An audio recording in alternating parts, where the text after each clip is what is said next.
Welcome, everybody, to the Women Shaping Procurement live panel session 2.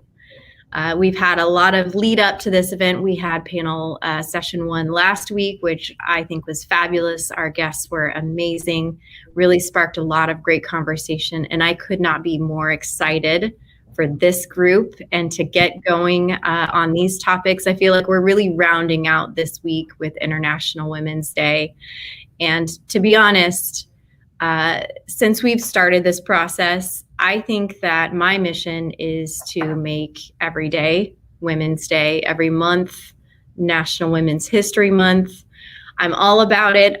This has really put a fire in my belly. So I'm so excited to have all of you watching and to have the panelists here with us. First of all, I'm Catherine McCleary. I'm the marketing director at UNA, and the one that is behind all the madness with these panels and with our brand. And I've got some really great people lined up today. We've got Sarah Scudder, Madison Mobley, Stephanie LaPierre. I'm going to let them introduce themselves here in just a moment. But let's take a minute to establish why we're here, why we have this panel, and why it's important to discuss the topics that we've got lined up today, which include personal branding and gender diversity in the workplace and how to be an ally for women. Massive, massive topics. Can't wait to get into those. But we're here to prepare a place for the women coming behind us and the young women, the girls, our daughters. And these conversations need to be had. Not only so that we can be more aware, so that women and men can understand the reality of gender disparity in workplaces and all of the challenges that come along with that, women in procurement and supply chain especially. But so we can actually give people action items. What can you take from this and move forward so that we can continue to prepare space for the women behind us. So that's why we're here. And part of our mission at UNA is to empower procurement and help organizations become more profitable. And part of that empowerment mission includes women. It's women in procurement, every kind of woman in procurement. So, and we'll touch on that today as well, too. So we're here to empower those voices, give them a platform, and open up space for everyone for this discussion. So as we go through, if you have any comments, any questions, go ahead and add that in the comments, and we'll read through and be sure to answer all the questions as we go through. So thank you everyone for coming. I say let's go ahead and dig into it. I want to start this session with a quote from our friend Susan Walsh. If you don't know her, she was just on our podcast this week. She's the classification guru. She's amazing. Love her energy. She happened to respond to a survey we sent out to women in procurement recently. She said, "There are women in procurement who are becoming brands in their own right. They will use their spotlight to raise other women and level the playing field." Which I couldn't agree more. And I think that's what's happening right now with our networks. This is what we're doing right now. It's what Sarah's been doing, Madison, Stephanie. This is why we're all here. And that was Susan's response to what are we going to be seeing women do in 2021 in our respective industries of sourcing, supply chain, and procurement. So I love that. It's a great way to kick off. And I'd love to start with Stephanie. Can you introduce yourself? Tell us a little bit about you and what you do. Of course, I'm Stephanie LaPierre. I'm the founder and CEO at Tailbook. At Tailbook, we focus on improving the quality, the visibility, and access to supplier data globally. And so we do this using technology. So we don't do anything different than we used to do or we have been doing through people, services, integration, software, portals, but we're able to do it at scale and also enhance the investment in technology by distributing that data back to our customers' software, as well as putting good complete, insightful supply information in the hands of people making decisions every day so that they can respond to market changes and the demands of the business much faster. I love that. And I wanted to start out by asking everyone about the topic on my mind is who's inspired your success as a woman? And of course, this is not just for women, this could be men. So Stephanie, tell me, who has inspired you in your journey as a female founder in tech? I genuinely try to think of one person, and I really couldn't because I think it started with my surroundings. I grew up with really strong women. My grandmother took over Pepsi from when my grandfather passed away, and she hadn't worked a day in her life. She had 3 kids, and she figured that if she were to run Pepsi, which was a bottling and distribution business for Pepsi Cola, she'd be able to earn a living and provide for her kids versus selling it and then trying to figure out how to generate income down the line. And so seeing my grandmother, back in the 50s, 60s, I recently posted a picture of her on LinkedIn with a group of Japanese men who came to learn about supply chain from her facilities. That was truly inspirational. But since then, my network is so filled with impressive, independent, inspiring, kind, available, generous women that I can't pick one because I've been very fortunate to have had that network, and I'm, very passionate about passing it forward, especially as a mother of 3 daughters. And we'll talk a bit more, but at Tailbook specifically, and also how much I'm involved in mentoring other female founders. That's incredible. I didn't know that about you. I love that. And of course, it's hard to just choose one person. But I think that you've got an incredible source of inspiration through your grandmother. Thank you for sharing that. So my question for you, and this is a very specific question. I know you're going to have some great information for all of us. Gender diversity in the workplace is a continuous work in progress for many organizations, and it's a major discussion point in procurement and tech especially. What does gender diversity look like at Tailbook, and how have you been able to maintain it? Well, I'm incredibly proud because we went from 16 to 30 employees, and since December, we're now at 60. And so we've doubled the size of our team. And we've got 50-50 on our board of directors. We have 60% of the executive at Tailbook are women, and we're 50-50 split on our entire employees. And that includes our R&D and our data team. We have a very strong data scientist team, and we've been able to track in all areas of our business. And I'm just really proud of that. It hasn't been particularly difficult. I think the fact that I am a woman founder has attracted talent, and we've definitely have heard that. That's been an incentive for employees to try to work for a woman-founded company. It does come with a different type of culture, and we hear this a lot. And so I think that's been a major advantage for us in recruiting.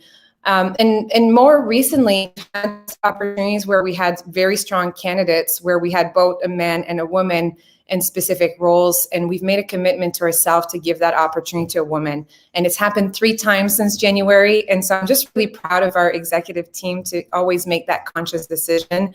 I think by being aware of it, it's part of our core values as well, that we can continue fostering that. And I'm talking women, men, but I think it's 80% visible minority in our employees. So a lot of diversity from different background, preferences, ethnicity, experiences, and that's what makes us, I think, a much stronger team. So for organizations that are perhaps leading initiatives this year or looking into it, what would you say are, the top priorities when you are about to take on, perhaps overhauling gender diversity programs or starting one completely fresh in an organization? So talking about employee diversity specifically, correct? Yes. Yeah, we're very sensitive to supplier diversity as well. So I always sort of balance the two. I do think that having a commitment from the CEO is really important, or the executive team. The fact that we are naturally committed as part of our core values, that's a way that we can scale, and making sure that everyone can point to those core values. And that gives us more flexibility in who we are bringing on board, as long as they fit those core values. And that's something that we did with the original team at Tailbook that went through all the up and down and crazy times of building the company. It's pretty special to have that opportunity to come together and say, okay, what type of company, do you see yourself and you're going to be really proud of working at, or at some point as you move into your career, you're always going to be looking back and say, this was an amazing company, an amazing experience. I'm so proud of have worked there. And so it's that team that came up through a workshop with 4 themes of our core values. And part of it is collaboration and transparency, and there's, delight, and we have the will to win, but a lot ties into diversity and the opportunity to share, to be authentic, to provide feedback, be willing to receive feedback. And I think because we did this, and it was not just something we're going to put on our website, we actually are integrating it as part of the day-to-day. So we have this now in our job description or an employee agreement. We have a Slack channel that every Friday there's a shout out based on those core values. So people shout out to other team members, specifically hashtagging the core value. I do talk about it. We have a Monday all hands meeting every Monday. And so every couple of months, especially now that we're hiring, I reiterate those core values and what they mean to me, and then provide examples of people who have lived by those core values. And so I do think that that's, just naturally, and we have a few Tailbookers, I think, that are commenting, is that it's created an environment of safety and an environment where people feel that they can be, equal and can learn from each other and, and grow with us. So I'm really proud. Obviously, being employees, we're going to be closer to 90 by the end of the year. How do we retain that as we scale? It's still to be seen, but the fact that we're hyper focused on this, and we just hired people and culture person, even though it may be a little early, it felt the right time to make sure that that's ingrained into our culture as we grew. We've got a lot of comments about how great it is that you've embedded the core values into your workplace, and you're figuring out ways to scale it up. I think that's the key, right? Is continuing to thrive as a business on the same core values that you were founded on. And it sounds like you're doing it beautifully. Thank you, Stephanie. We're going to be answering questions throughout, so there's going to be something that'll come back to you, I'm sure, as we go through. I would like to move on to Miss Sarah Scudder. She's in Chateau Danville right now. And she's yet another wonderful woman in my network of incredibly supportive women in procurement. So I will hand it over to you. Please introduce yourself and tell us a little bit about you. Catherine, thank you so much for creating this space today. I love the initiative that you and Una are really focused on elevating women in the industry. So I run a company called Real Sourcing Network. We're a technology firm that helps organizations better buy all things print material related. So my team and I are in the marketing procurement space, and I'm really excited and honored to be a part of the marketing procurement community. In the last 6 months, we've seen significant advancements of more women coming into marketing procurement roles, and more organizations creating marketing procurement positions for the first time. My team and I, in conjunction with BidOps, also produce a magazine called Procure Rising. This is a digital publication now. And we tell stories of men and women doing incredible things in our industry. We have our next magazine coming out in the next couple weeks, so really excited that we're able to use storytelling as a way to help our community thrive and grow. And I also serve on the board for Global Women Procurement Professionals, which is an organization that Amanda Prochaska runs. And we're focused on 2 things. One, helping more women learn about the amazing opportunities for them in the supply chain and procurement industries. And two, helping more women get into those executive level positions. There's been significant advances of more women coming into our industry, in particular over the last 3 years, but there's still not a lot of women in those executive level positions. So at GWPP, we're really passionate about education and helping women get the skills that they need to be considered for those executive roles.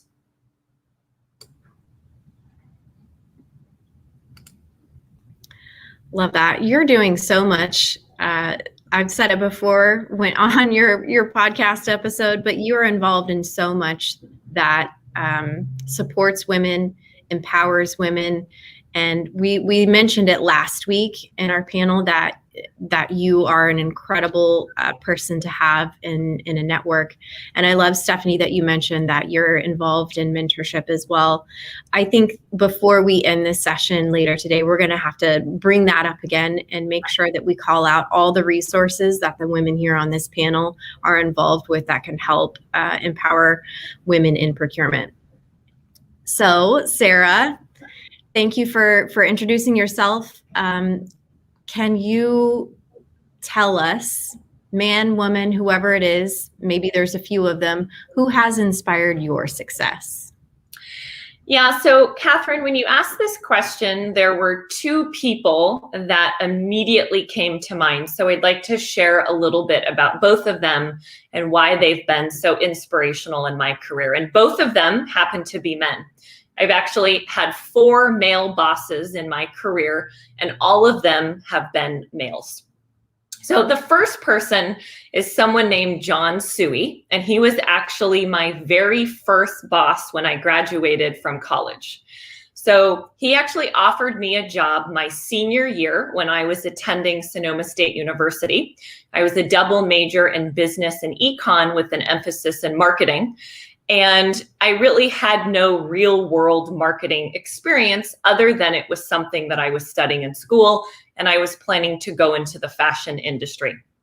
And he taught me some really important lessons in my 20s, which I've been able to carry through as I've built my career in procurement and in marketing. And the first is that he believes that education does not define you. He taught me the importance of hiring for soft skills and hiring kind people. He always would tell me that there's no room for mean people in the business world.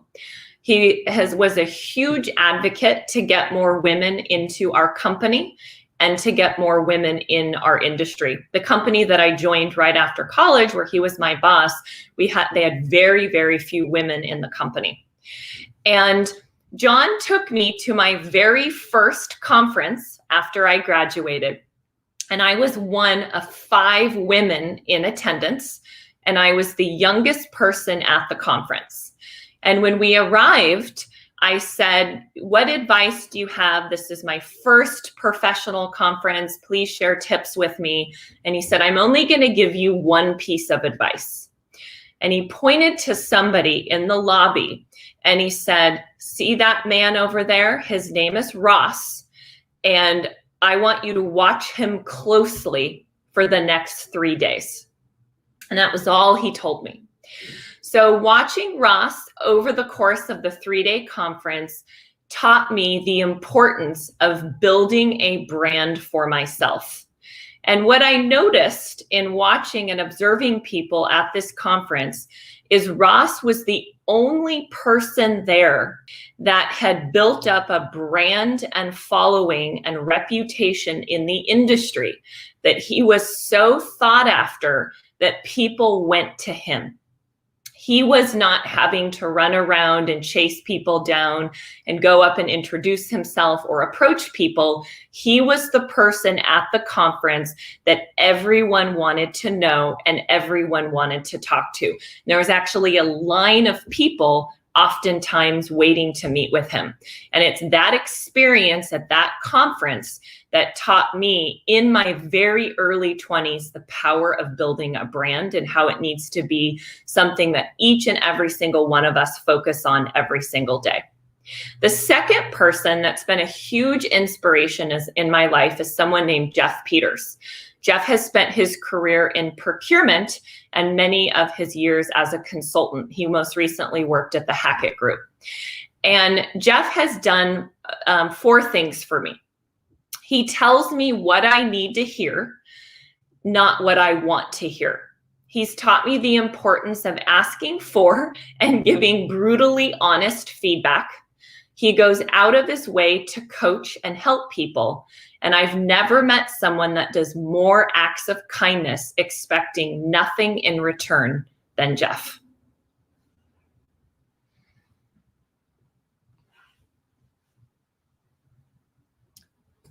That's incredible. I love that you have had men in your life that have been so impactful, and I can hear it and I can see it. They have really shaped who you are, and I love that your example was diving right into personal branding, because that's a beautiful segue. We're going right into your panel question. And so what I would love to know for our audience is, how can women in the sourcing industries best position themselves in 2021 as leaders in this new world of constant change? And how does developing a personal brand fit into that? So Catherine, that's a long, complicated question. So I'm going to break it into 2 parts. So the first part is talking about being a leader in this world of change. And then the second part is talking about building a personal brand. So I think there are 3 things that are really important to be a leader in this world where things are changing almost instantaneously. The first is being nimble. The second is being open to change. And the third is being a sponge for knowledge. And I'm going to give you a recent example, something that happened to me in the last 4 months. So 2020 was something called Clubhouse was launched. This is something I had no idea about, had never heard of it before. January 3rd, I get invited to join Clubhouse, and at the time, and it still is, an invite-only social media platform with no video, it's audio only. And Madison, who's on the panel with us today, and my girlfriend named Sashi, who's also in procurement, both invited me. So I get the invite and I accept. And I spent the next couple weeks really spending significant time and resources building out my profile, following people, trying to build a community, and doing a lot of time and research to see if this is something that would make sense for me to build my personal brand, to add as part of my company's marketing strategy, and a platform to help build a marketing procurement community. Fast forward to the end of January, so about 4 weeks after being on the platform, I had completely pivoted and changed and developed a new strategy, which involved Clubhouse as part of my day-to-day activities, as part of my brand building strategy, as part of how I'm marketing my company and helping to build this tribe and community for procurement and the marketing procurement community. So within a month, I had completely pivoted, learned something entirely new, and changed my strategy and tried to continue to add value for the procurement community. So Catherine, the second part of your question is about building a brand. And as I mentioned in my first example, when I talked about John Suey and him taking me to a conference, I learned how important it is to build a personal brand in my very, very early 20s, and it's something that I'm super grateful for. So I think it's important, first of all, to know, what does it mean to have a brand? And I defined a brand as what people say about you when you aren't in the room. A brand doesn't build itself. It takes intention, it takes a strategy, and it takes dedicated time. I also think it's important to balance your personal brand with your company brand. You want your personal brand to enhance and grow your company's brand. So how do you build a brand? I'm going to break it into 2 steps. Step 1 is selecting things that you want to be known for. This might be one thing or it might be several. For me, I have 4 things that I want to be known for my brand. The first is being the go-to for all things print. The second is being president of the Bradley Cooper fan club. I have part of my shrine here today to illustrate him as being a part of my brand. The third is being an advocate for women in procurement. And the fourth is being a connector. So figure out what is that thing or multiple things that you want to be known for. After you have figured that out, step 2 is developing your personal marketing plan. Now, I've titled mine, How I'm Going to Make My Brand Known to the World. This is literally on my wall and on my computer. And there are a few things that I think are really important to include as you're developing your personal marketing plan. The first is get on LinkedIn every day. LinkedIn is an incredible business networking platform and should not be ignored. So spend time liking, reacting, engaging, and posting on LinkedIn. The second is start speaking. Now, speaking can be very scary and overwhelming, but you can start small. Maybe sign up or volunteer yourself to be on a panel where you're with multiple people. You could speak at a virtual event. Clubhouse, which I mentioned earlier, is another great way where you can start getting practice speaking without even having to be on video. The third is spend time every single week writing. Writing is so important to put down your thoughts, experiences, and challenges. This gives you content that you can use to post. It also gives you things that you can reference back to reflect on. The fourth is reach out to 5 new people every single day. And there's so many ways that you can do this now in the virtual world, but you can use online communities, virtual events, and happy hours.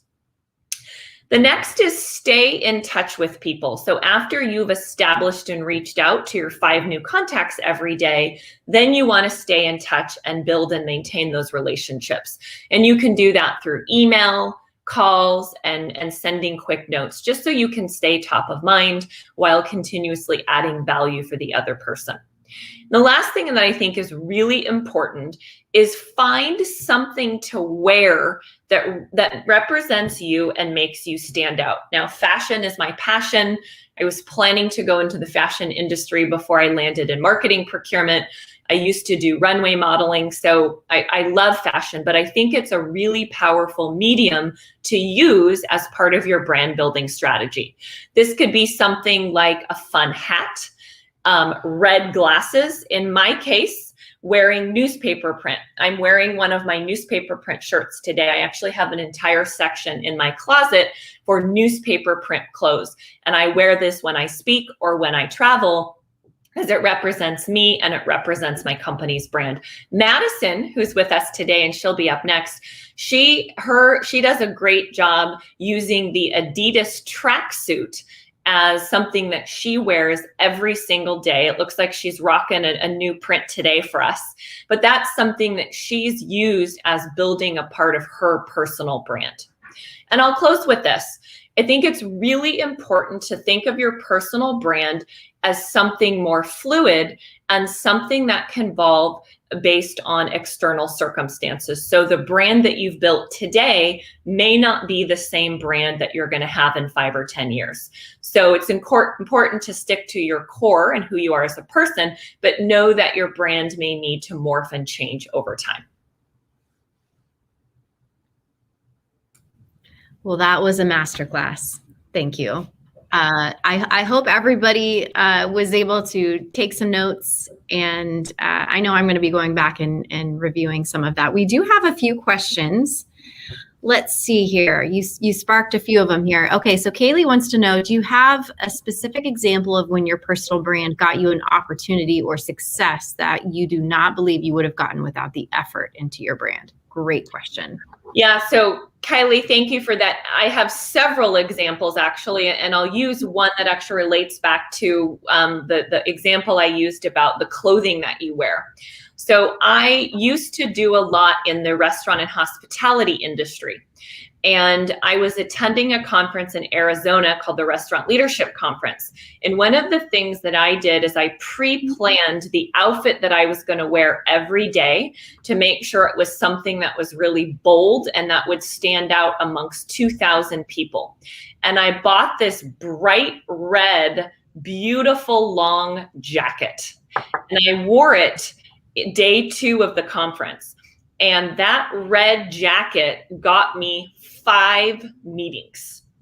So I was walking around wearing this really unique, bold thing, and people would come up to me and say, "What do you do? Who are you?" Simply because of the jacket I was wearing. Then I would talk about my company and the value that we add. And I actually got 5 meetings as a result of wearing that jacket. Kylie, another example that I'll give you is the power of building a brand on LinkedIn. So I, again, want to be known as the go-to for all things print. And one of the things that falls within print is packaging. So I've started posting some things about packaging as part of my brand, using examples of packaging that I receive. I actually bought a new pair of shoes in honor of this conference. When I speak, I like to buy new things. So this is a new pair of shoes that I bought. And so Kylie, I posted on LinkedIn as part of that brand of being the go-to for all print, something about packaging. And I actually had someone reach out to me because of my post. And they said, "You are doing such a good job as branding yourself as the go-to for print and packaging. I actually have a packaging project that we need to have done in the US. Can you help us?" That was a direct tie into the brand that I'm building and my use of LinkedIn. Perfection, Sarah. And we didn't even talk about, the elephant in the room here. Tell us about Bradley. So Bradley is one of my obsessions. And so I've started a shrine at Chateau Danville. It's kind of taken over my living room. So family room overflow is in the works, but I brought a few pieces of my collection today.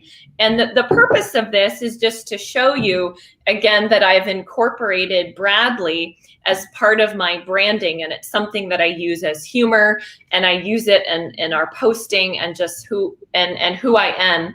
And I am hoping that Bradley will respond, and because my brand is so strong, that I'll actually get to go to dinner with him.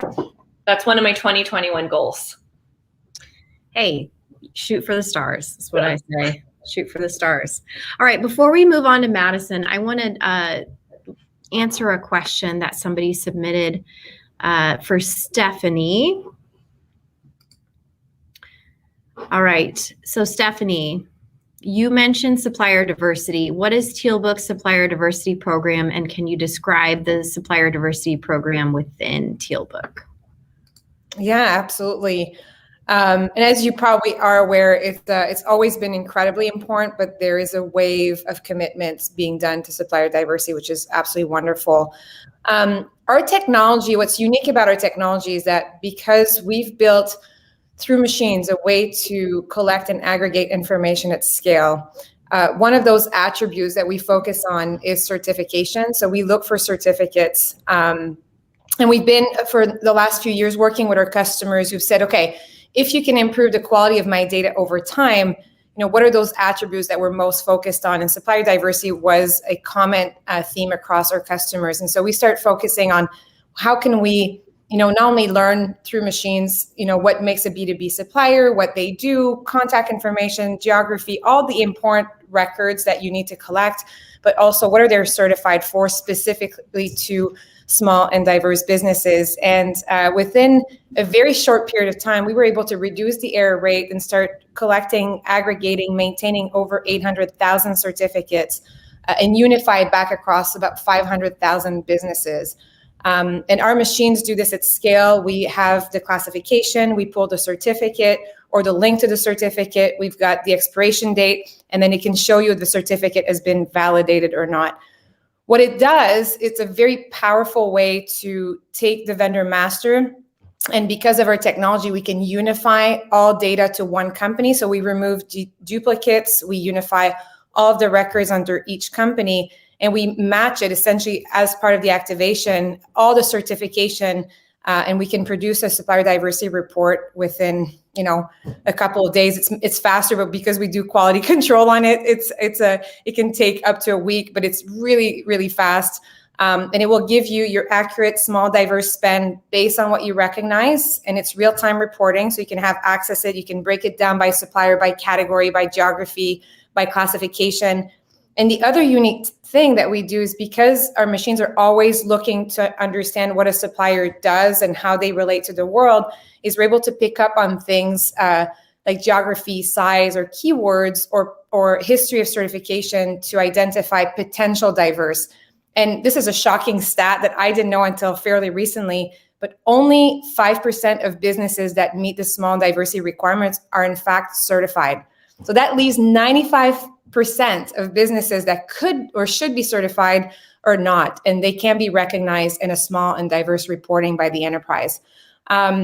So by showing our customers the potential spend, we can show with the breakdown of those suppliers who should potentially be certified and are not, so that our customers can do an outreach with the contact information through Tailbook. And we've now embedded a self-certification process that's been authenticated, approved by our customers, reviewed by the SBA and the VA, so that suppliers can come and get certified. It takes 20 minutes. It's free. And I'd say most of our customers are now recognizing that self-certification in their reporting, which has already represented $70 to $100 million in additional spend. So this is a way to lower the bar for suppliers that are small and diverse. It costs money to be certified.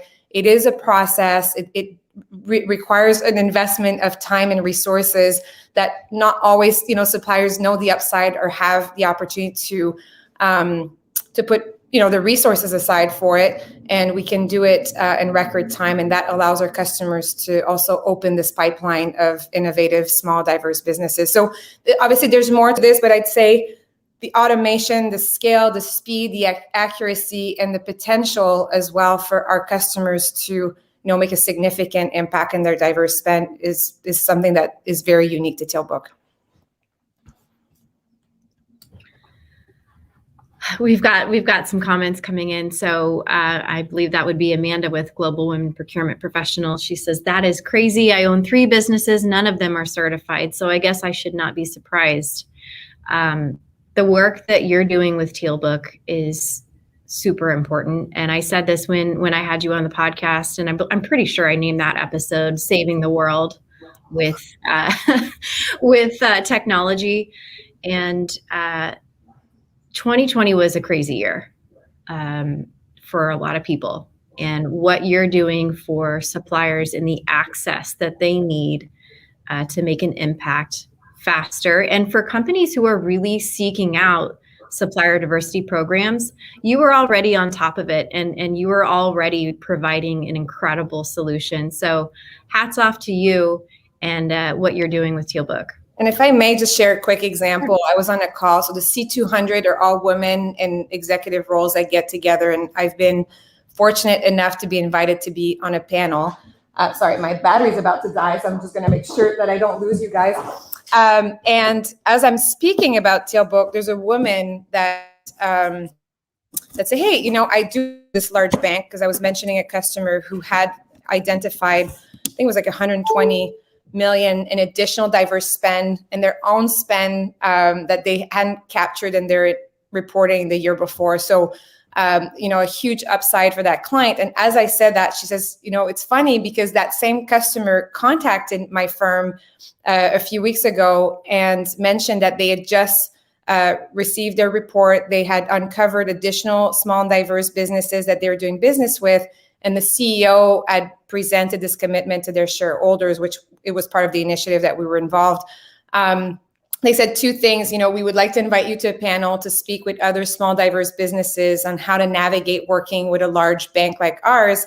And we would also want to make sure that you scale up because we're going to send more contracts your way and give you more business. And so, as she's speaking, I looked by name in Tailbook and her firm came up and I asked her if I could share my screen and I showed her profile that was all created through machine learning, right? It was all populated with accurate, history, the law firm, all the types of law that they did, the type of customers, how many customers they had that were leveraging Tailbook, all their certification beyond small and women-owned. They had other certifications were all there with the expiration date.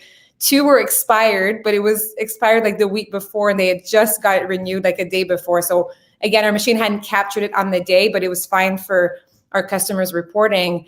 And it was just a really special moment because it showed, we talk about digital transformation and the ability to truly digitize procurement with having integrated data, across your systems. And it's high level, but it's when you go into those types of conversation and that you actually impacted this woman's business because her customer has been able to uncover information that they didn't know about her firm. And so that's really special. And I think for our team is what drives us and makes us so proud of what we're doing beyond, changing the world and changing sort of how digital transformation can be successful.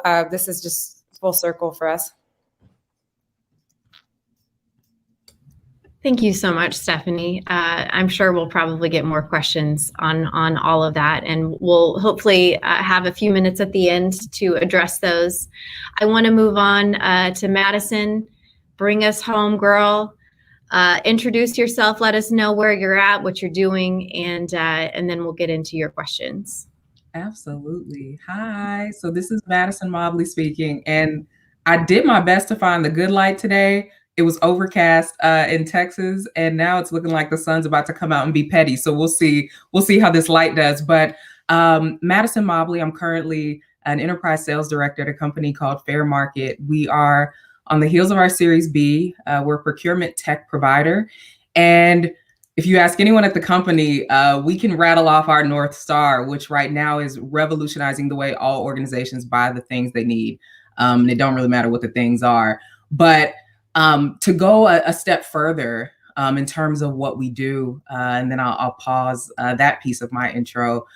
Typically 3 reasons we're engaged. The first is to automate non-contract, non-catalog spend. So a lot of folks will call that their tail spend, but every company defines that differently. The second reason is to drive supplier diversity, inclusion, and compliance through intelligent sourcing. So I loved some of the comments that Stephanie made, as well as Sarah, because it teed me up quite nicely to be brief here. And then the third is cost savings. It's certainly not what we lead with at Fair Market, but absolutely an output of what we do. And so on average, our partners, I prefer to say partners as opposed to customers, but saving 10 to 20% conservatively on the goods and services that they source through Fair Market. So I tap dance across LinkedIn a lot saying, I'm just a girl selling SaaS, which historically has always meant software as a service, but we're certainly in that sourcing as a service business. So it works for me both ways, given where I currently am in my career. And then so apart from my day job, absolutely out here using my outdoor voice around all things diversity, equity, inclusion, belonging, et cetera, and not at all shy about it. So that would be me by day.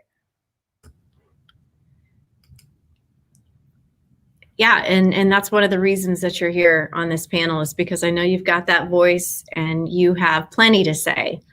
But I'm curious to find out who has inspired your success. Who is at your core, supporting you as a woman? Oh my goodness. I think first and foremost, it's a healthy tie between my mom and my dad. I was one of those kids growing up that had no plans of being any part of corporate America. So far from the plan, but I grew up in a home where my dad's first job out of school was with IBM as a salesperson. And to see him climb the corporate ladder, to see as a family, our quality of life continue to improve and improve and improve again. And the things that I learned just kind of through osmosis about the art of doing business and doing it well, he has been a huge inspiration to me and still is to this day. And then if I think about my mom, my parents did some sort of secret handshake before I was born, the way they tell it to me, where he was going to, pound the pavement on the career front every single day, and she was going to be kind of the homemaker and make sure that myself, my brother, my younger sister had more than enough support in terms of how we were growing as children to then adolescents to then young adults. And the partnership that they built was just incredible.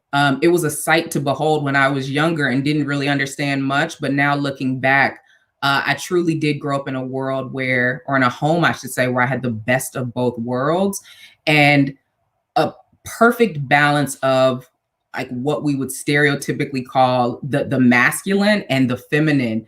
And all that they shared with me, I think, hugely contributes to the professional and person that I am today. So those are two that stand out for sure.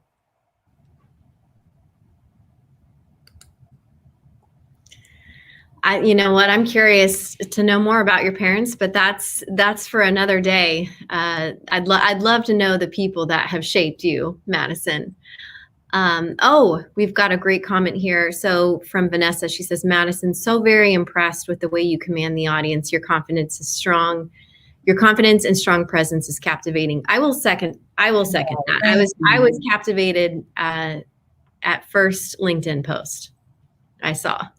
I appreciate that so much, because I'm definitely someone who would classify as hyper introverted. So if not for opportunities like this, I will be over there in the corner over there. Well, you're doing something right. And my question for you today is one that I know is perfect for you because of your voice and because of the platform that you have certainly taken a big bit of responsibility to make everyone aware. And I appreciate that so much about you. So I want you to tell us how we can be allies for women, all women, allies for women within our industry, outside of our industry. I want everybody that's watching today to take something with them. And I think that this contribution from you is just going to round us out perfectly. Absolutely. I love talking about allyship. And what I'll say first thing first is that it is not easy to be an ally. It's hard work. So I want to say that from the outset. It's not one of those things where you get up in the morning, you brew your cup of coffee, you pull out your ally book, off the shelf and say, you know what, I'm going to be this kind of ally today, and then run that play. It's not that simple. And so what I would say is, here's how it was kind of taught to me. And I think a woman named Jennifer Brown inspired this framework that I'm about to share. And I think she first launched in like 2005, which was years ago, but still very relevant. And so the way I think about it is, first thing first, identify where you are on what I'll call the allyship continuum, right? And so that continuum ranges from apathetic to aware to active to advocate. If you are apathetic, you're out here without a single clue as to what's going on, whether it be around the fight for gender equality, racial equality. You're out here blissfully ignorant, right? So that's apathetic. And I'm going to go so far as to say no one on this call today is apathetic, so I ain't going to spend a lot of time there. Now, if you're aware, you're knowledgeable about the issues. There's work that we need to do, but you're not necessarily activating on behalf of yourself or other people from, say, underrepresented groups. So in that case, the play is to get active. If you're active, you are likely very well informed. You're sharing your perspectives, you're sharing what you've learned, you're seeking out diverse spaces. You might not be doing it proactively. You're more than likely waiting to be kind of invited to the table or conversation, but you're still in the ballpark of, let's call it, the fight to a better tomorrow. And the play there is to be an advocate. And Sarah Scudder used this term earlier in her introduction. When you're an advocate, you are out there on the front lines of change agency, right? You've got your posters, you got your hands up, you got your signs, whatever that may be, and you are proactive in how you champion inclusion.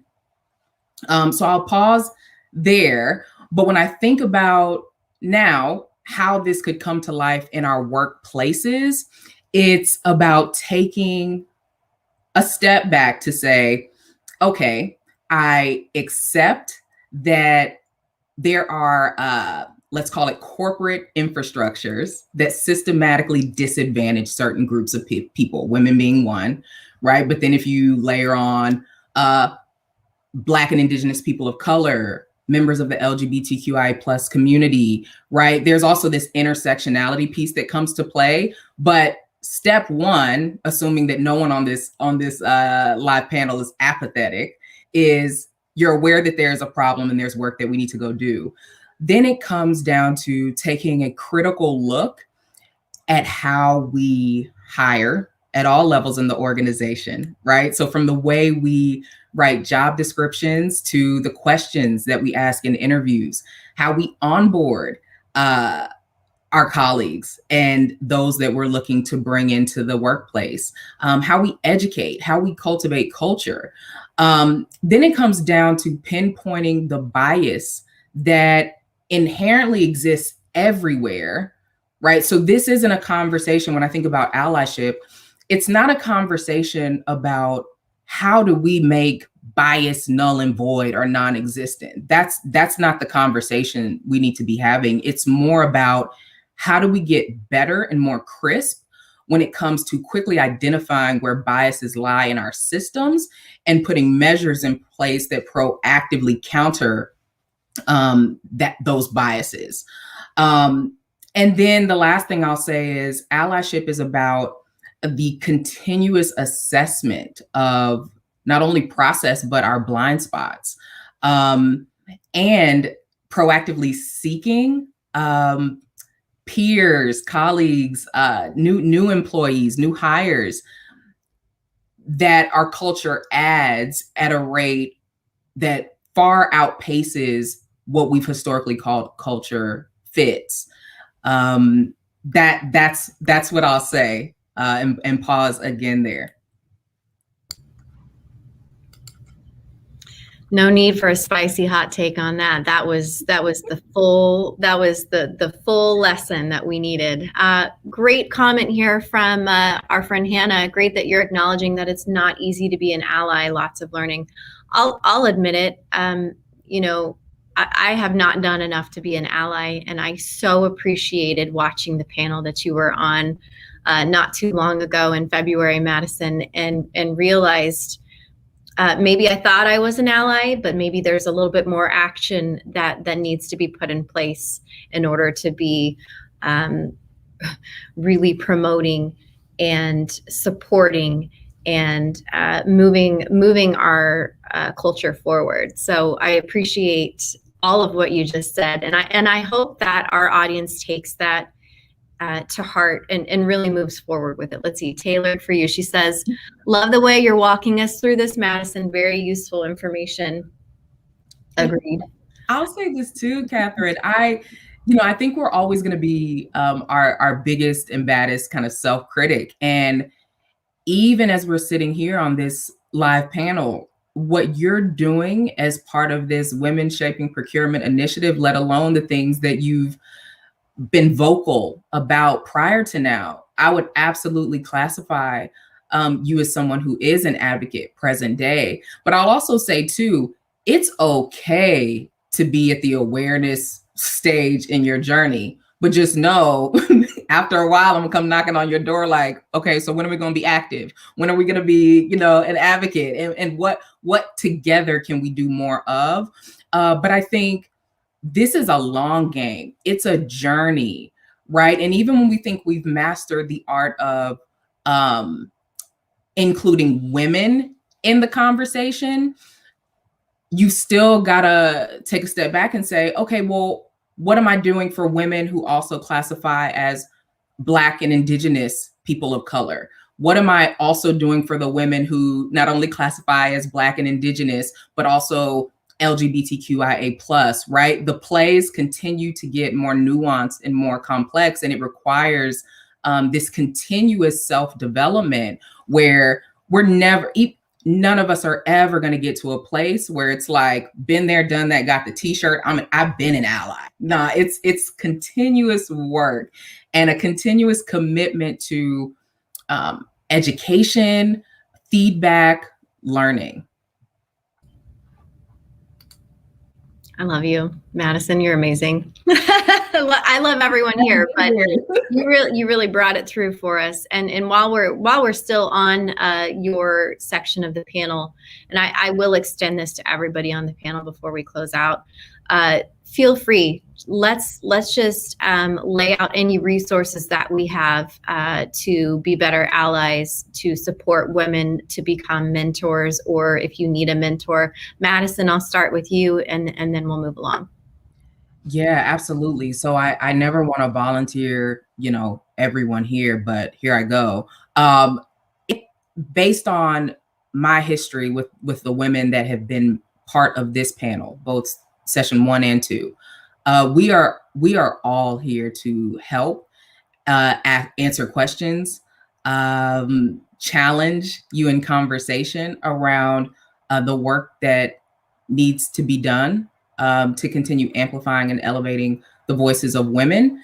I do want to say real quick, in the interest of spicy hot takes, for those of you that are classifying yourselves as, say, maybe aware, not as active as you'd like, and still needing more learning, I still would encourage you to take the brunt of that self-education responsibility, because I'll speak for myself. I'm not the voice of all Black people, and I'm not the voice of all Black women. Like that's not what my name tag says. And so it's got to be a two-way street. But there's an awesome pool of resources that I leverage to this day called Supplies for Allies. I'll provide, I don't know, Catherine, maybe we can collaborate on some follow-up materials. I'd love to introduce those listening to that. But even when I think about GWPP, I mean, there's a ton of spaces. So I'll stop and let Stephanie and Sarah weigh in as well. There's infinite places to go to get better educated. Yeah, great idea. We'll definitely round up all of these resources and link out when we replay this entire session. Okay, Sarah, I'd like to put you up again here and just call out any resources you'd like our audience to know about. Yeah, so as I mentioned, I'm on the board for GWPP, which is Global Women Procurement Professionals. Amanda Prochazka is the CEO and founder. And this is actually our month to celebrate women. So she has an event scheduled almost every single day through the end of the month. If you go to the GWPP website, you can see the calendar each week posted. It's a combination of clubhouse rooms, events like this, other live stream events, and other Zoom events. So definitely check out that calendar if that's something you're interested in. And then there's a very active Global Women Procurement Professionals LinkedIn group. So feel free to request access, and that's a great way to consume content and engage, and you can post and share information as well. And then if you have a really unique story to share about a journey, about being a woman in the industry, I would love to hear about it. We're always looking for new people to feature in our magazine. You can reach out to me on LinkedIn. Our magazine website is procurerising.com, and there's a place where you can submit information. So really, really looking to build that up and feature some of the women doing all of the amazing things that we've talked about today.